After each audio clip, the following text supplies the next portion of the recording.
श्री कृष्णाय नमः। श्री गोपी जन वल्लभाय नमः। श्री गुसाई जी की बैठक चरित्र 20। सोरम की बैठक।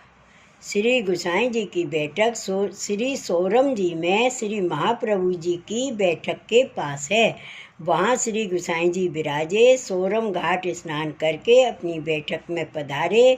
पीछे आपने सप्ताह किया, तब महाअलौकिक आनंद हुआ। इसके बाद श्री गुसाई जी ने अपनी कृपा कटाक्ष द्वारा अनेक जीवों का उद्धार किया। यह चरित्र श्री गुसाई जी ने श्री सोरम जी की बैठक में प्रकट किया। श्री वल्लभाधीश की जय। श्री गुसाई जी परम दयाल की जय। श्री गुसाई जी की बैठक चरित्र 21। गोधरा की बैठक। श्री गुसाई जी की बैठक गोधरा में नागजी भाई के घर में है। जब श्री गुसाई जी गोधरा पधारते तब नागजी भाई के घर में विराजते थे। एक समय नागजी भाई ने युगल गीत का प्रसंग पूछा। तब श्री गुसाई जी ने व्याख्यान किया। 3 दिन 3 रात्रि तक प्रसंग चला। ऐसे अद्भुत रस की वर्षा आपने की। उस समय सब भगवदियों को देह दशा का अनुसंधान नहीं रहा। तब आपने सभी को सावधान किया। यह महात्म देखकर अनेक जीव श्री गुसाई जी की शरण आए। यह चरित्र श्री गुसाई जी ने श्री गोधरा की बैठक में प्रकट किया। श्री वल्लभाधीश की जय। श्री गुसाई जी परम दयाल की जय। श्री गुसाई जी की बैठक 22। अलीणा की बैठक। श्री गुसाई जी की बैठक अलीणा में महीधर जी फूलबाई के घर में है। पहले नरहर जोशी जब श्री गुसाई जी को अलीणा में पधरा कर लाए, तब महीधर जी पधारने के लिए सन्मुख चले। रास्ते में रुपया और मोहर नौछावर करते करते अपने घर पधरा लाए। पीछे सकुटुम्ब श्री गुसाई जी के सेवक हुए। गांव के लोग भी बहुत से वैष्णव हुए।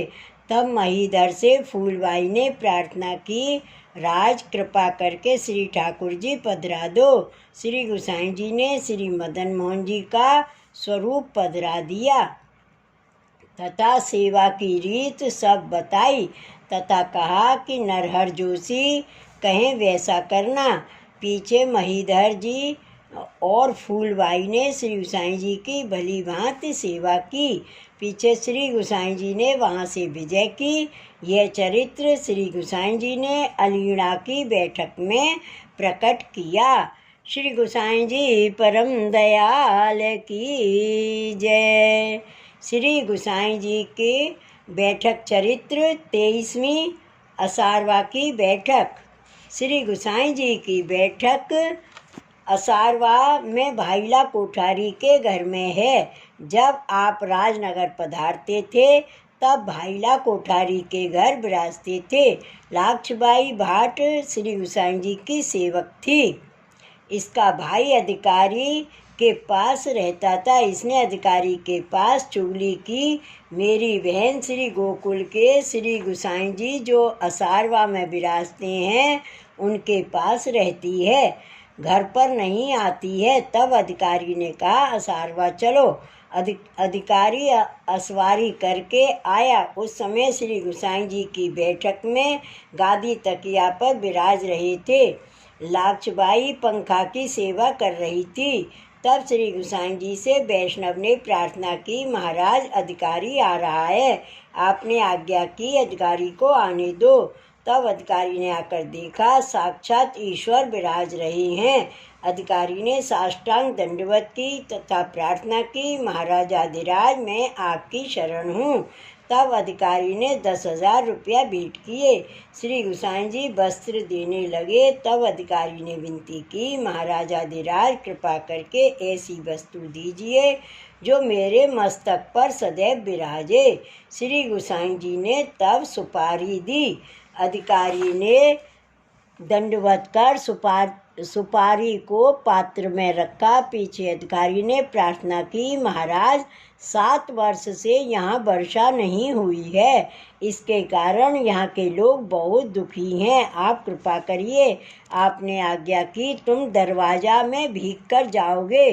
तब अधिकारी दंडवत कर घोड़ा पर सवार हुआ और उसी समय घटा चढ़ आई। वर्षा बहुत हुई। भीग कर अधिकारी शहर में गया। पीछे उस अधिकारी ने उस भाट पर बड़ा क्रोध किया और कहा, चुगलखोर, तू साक्षात ईश्वर से लड़वाता है, परंतु आपने कृपा कर मेरा अपराध क्षमा किया। इनकी कृपा से वर्षा हुई है, सारे देश में आनंद हुआ। तेरे को तो ठौर मारूंगा। यह सूचना श्री गोसाई जी के पास पहुंची। तब आपने अधिकारी को कहलवाया कि इसको किसी प्रकार का दंड नहीं हो, ऐसी मेरी आज्ञा है। अधिकारी ने तब कहा, देखो, प्रभु की दयालुता का पार नहीं है तथा ऐसे जीव की दुष्टता का भी पार नहीं है। पीछे उस अधिकारी ने चुगलखोर को आदेश दिया कि अभी तो श्री गोसाई जी की आज्ञा से छोड़ता हूँ, नहीं तो ठौरी मारता। आज के बाद किसी की भी चुगली मत करना। ऐसे कहकर उसको घर भेजा। यह महात्म देखकर अनेक जीव श्री गोसाई जी की शरण आए। यह चरित्र श्री गोसाई जी ने असारवा राजनगर की बैठक में प्रकट किया। श्री वल्लभाधीश की जय। श्री गोसाई जी परम दयाल की जय।